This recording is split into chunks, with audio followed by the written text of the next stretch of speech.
Peruano. La pregunta sigue vigente hasta el día de hoy. ¿En qué momento se jodió el Perú? Hace décadas que buscamos la respuesta y siempre terminamos echándole la culpa a quienes nos han gobernado. Es más fácil decir que nuestro Perú se hundió por la reforma agraria de Velasco, porque el arquitecto no le dio importancia al terrorismo, por culpa del primer gobierno de Alan y su tren cargado de inflación e inoperancia económica, por culpa del autogolpe, los Vladivideos y la corrupción en el gobierno Fujimori, por culpa de los whiskies y la hora cabana, por culpa de la mayoría de la clase política que gobernó y gobierna el Perú y que sigue viviendo en el escándalo y en la corrupción. Pero por más que querramos deslindar nuestra responsabilidad por la crisis social que asfixia al Perú, compartimos demasiados hábitos que nos hacen muy parecidos a quienes culpamos y criticamos, porque aún creemos que la criollada se tiene que celebrar como si fuera parte del orgullo nacional. Somos vivos y por eso compramos facturas para pagar menos impuestos. Ganamos los trabajos no por nuestro esfuerzo o talento, sino gracias a una pequeña coimisión. Nos colamos en la fila para que nos atiendan primero, aceleramos en ámbar y nos pasamos la luz roja, porque así llegamos más rápido. Somos tan vivos que si no encontramos estacionamiento, nos ponemos en el espacio azul reservado para las personas con discapacidad. Robamos la señal de cable, robamos electricidad y no nos consideramos ladrones.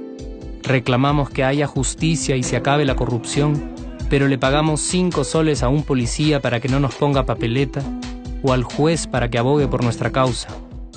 Jamás le damos el pase a un transeúnte en el cruce peatonal porque en el Perú, si no eres vivo, no eres nadie. Pero si somos tan vivos, ¿por qué le tocamos bocina al semáforo en rojo, como si este fuera a escuchar nuestra ansiedad? ¿Por qué tiramos la basura en la calle, como si la ciudad perteneciera a cualquiera menos a nosotros? ¿Por qué nos quedamos callados y no protestamos cuando el chofer de la combi no deja de cometer imprudencias? ¿Por qué estamos tan interesados en saber qué vedette trampea con qué jugador, en vez de conocer algo sobre nuestra historia, nuestra economía, nuestra literatura, o al menos saber cuáles son nuestros derechos más elementales? ¿Por qué sentimos que se nos hace un favor cuando un empleado del Estado nos atiende? ¿Por qué dejamos que un panetón sea el mejor argumento de un político para llevarse nuestro voto? ¿Por qué cuando alguien hace algo bien, decimos que parece hecho en el extranjero, como si eso fuese más meritorio? ¿Por qué no nos sentimos orgullosos de nuestra diversidad cultural? ¿Y por qué, si somos tan vivos, seguimos alimentando este círculo vicioso que no nos deja avanzar como sociedad y nación? Es cierto que nuestros niveles educativos dan pena, y si queremos llegar a ser un país con posibilidades de desarrollo, se tiene que invertir en escuelas y capacitar a los maestros. Pero ¿de qué nos servirá una buena educación fuera de casa cuando dentro educamos a nuestros hijos dándoles el peor ejemplo?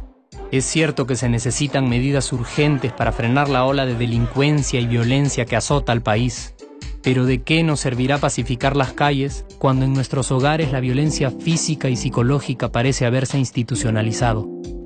Es cierto que se necesita una verdadera reforma judicial para que en el Perú se pueda hablar de justicia, pero ¿de qué servirá lograrlo cuando la mayoría de nosotros sigue avalando la ley del más fuerte, del más rico, del más vivo? Es cierto que para reducir los conflictos sociales se requiere del diálogo, pero ¿de qué nos servirá ese diálogo si seguimos pensando que dialogar es imponer nuestras ideas y no escuchar al que piensa diferente a nosotros?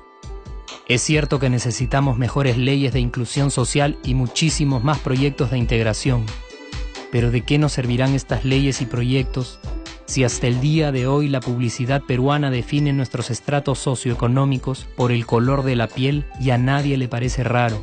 Si hasta el día de hoy seguimos avergonzándonos de nuestras diferencias o sintiéndonos superiores por estas mismas diferencias. Es cierto, es mucho más fácil echarle la culpa de absolutamente todo a nuestros gobernantes, pero la realidad es que el Perú se hunde en exacta proporción a esa viveza que alimentamos todos día tras día. Sí, somos nosotros la materia prima con la que se hace este país, y si no corregimos nuestros hábitos, si nuestra materia prima sigue adulterada, cualquier producto que hagamos también saldrá adulterado. Y por más logros que obtengamos en nuestra economía, en los deportes, en las artes, en nuestra cocina, por más orgullosos que nos sintamos de nuestros representantes, de nuestra historia, de nuestras maravillas o de nuestra creatividad, si no cambiamos estos hábitos, seguiremos preguntándonos ¿en qué momento se jodió el Perú? Yo ya estoy harto de esa pregunta. Estoy harto de ver cómo un país con tantas posibilidades y oportunidades, con tantas riquezas naturales y con tanta historia, tenga que seguir viviendo en el subdesarrollo solo porque no nos creemos capaces de vivir de otra manera. Estoy harto de que las desgracias de nuestros vecinos sean nuestro mejor consuelo. Harto de que el sí se puede sea solo una frasecita hecha para un partido de fútbol y que no podamos aplicarla en nuestra vida. Aunque te cueste creerlo, sí podemos. Claro que podemos. Pero depende de que tú y yo comencemos a trabajar en ello de una vez por todas. Porque la transformación del país hacia una nación desarrollada ya no está solo en cancha de los políticos o de los poderosos, y no está en el terreno de los milagros.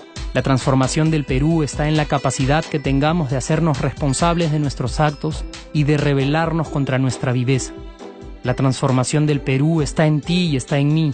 Está en todas nuestras organizaciones y en la posibilidad de trabajar juntos con verdadera responsabilidad social.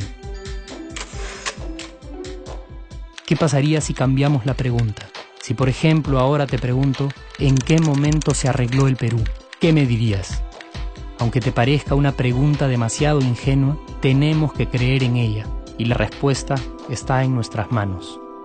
Responsabilidad social todos.